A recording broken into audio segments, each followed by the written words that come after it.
It is Monday, April 13th, 2026.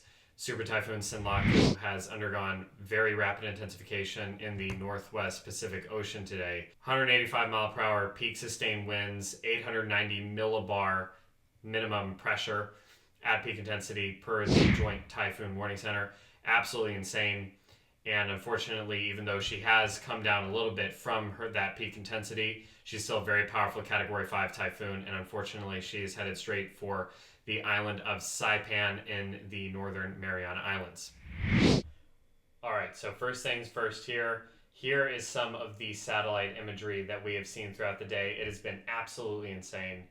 So this was 24 hours ago now at this point. This was the presentation Typhoon Sinlaku had put up. An incredible central dense overcast, negative 120, negative 119 degrees Fahrenheit, a perfect eye, very circular. And if we run through the progression here over the last 24 hours, Sinlaku has been remote, so that's now.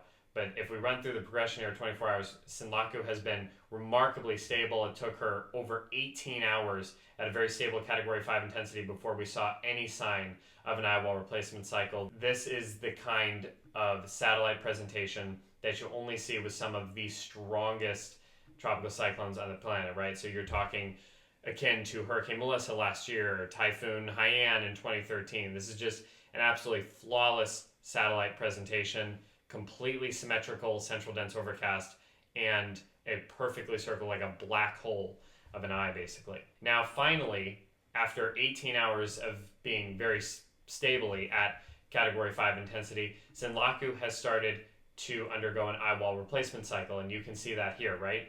The central dense overcast has become more ragged in appearance, right? As that outer eyewall starts to choke off the inner eyewall. So a bit of degradation in the satellite structure, but still obviously an incredibly intense storm.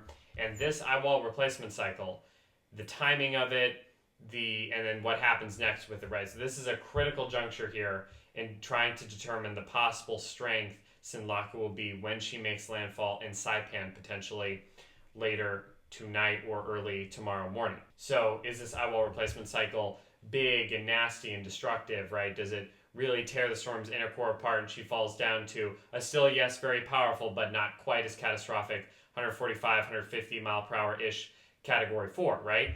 Or is this a quick and seamless eyewall replacement cycle? And that would be very bad news for Saipan and the Mariana Islands, because instead of a weakening storm, a still very powerful but weakening storm, Cat 4, you could have Sinlaku maybe come down a little bit like she has, and then kind of hover around here, this low end kind of 160 to 175 mile per hour Category 5 range. Or maybe she even re-intensifies a little bit back to closer to her peak intensity. Who knows? That's not the most likely scenario, but we're going to have to watch this closely because the timing of the eyewall replacement cycle is very critical. Now here's the appearance right now on visible satellite imagery. As you can see, sunset starting to come over this monster of a storm. An absolutely classic West Pacific, really a textbook upper echelon West Pacific monster. And you can zoom out, and if you notice, look at the outflow pattern, right? Look at the outflow pattern turning in the opposite direction of Sinlaku's main flow in the center. That is indicative of very robust and very healthy outflow patterns, and that is a big reason why she's been able to hit her maximum potential intensity today, is because the upper level winds are so favorable. Now, looking at the forecast cone for Typhoon Sinlaku, we have had some very important developments lately, namely that the initial landfall location, which was expected, which was closer to Guam, right, closer to the very southernmost end of the Northern Mariana Island change, that has shifted, right? So we have consistently seen Sinlaku's track shift more and more to the north. Guam likely no longer has a realistic chance of getting a direct landfall from either the eye wall or the eye. So that is very good news for Guam, but that is bad news for Saipan, because that northerly shift has now taken Sinlaku's forecast cone on a potential path directly over Saipan. Contrary to what you might expect, there have not been a ton of Category 4 plus typhoon landfalls over Saipan and her neighbor little island Tinian, right? So this is a 12-mile long island, 5.6 miles wide at its peak, and there have not been that many storms in the recorded database, but the last one was U2 in 2018, and this was an incredibly destructive storm for Saipan. Over 6,000 homes were destroyed, and they had no power for months. Now, we don't know that that's going to happen. It's important to note that when U2 made landfall, she was a 170 mile per hour typhoon, right? Sustained winds of 170 miles per hour with gusts over 200 miles per hour. Weather stations all across the island failed. So this was a very robust and extremely powerful Category 5. Now, will Sinlaku be at 170 miles per hour when she makes it to Saipan? Will she be weaker than that? Will she be at that intensity? Will she be a little bit stronger? All of those options are realistically on the table right now.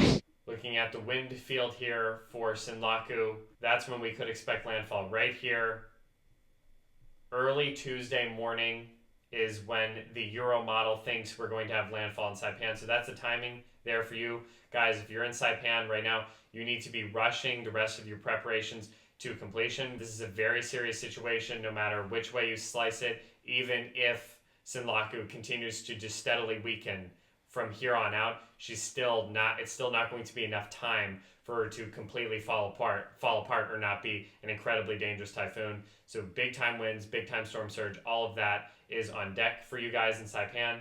So Euromodel has a landfall at about 4 a.m. on Tuesday, tomorrow. The GFS almost exactly the same, 4 a.m., 5 a.m. exactly. That is the time frame. So right now, models are locked in on a landfall 5 a.m. Tuesday. Now here is real-time radar imagery of Typhoon Sinlaku right now as we speak. Radar coming from the island of Guam, and there you can see all of these very impressive spiraling outer rain bands, and then of course that super tight and extremely powerful inner eye wall. In fact, let me freeze this here.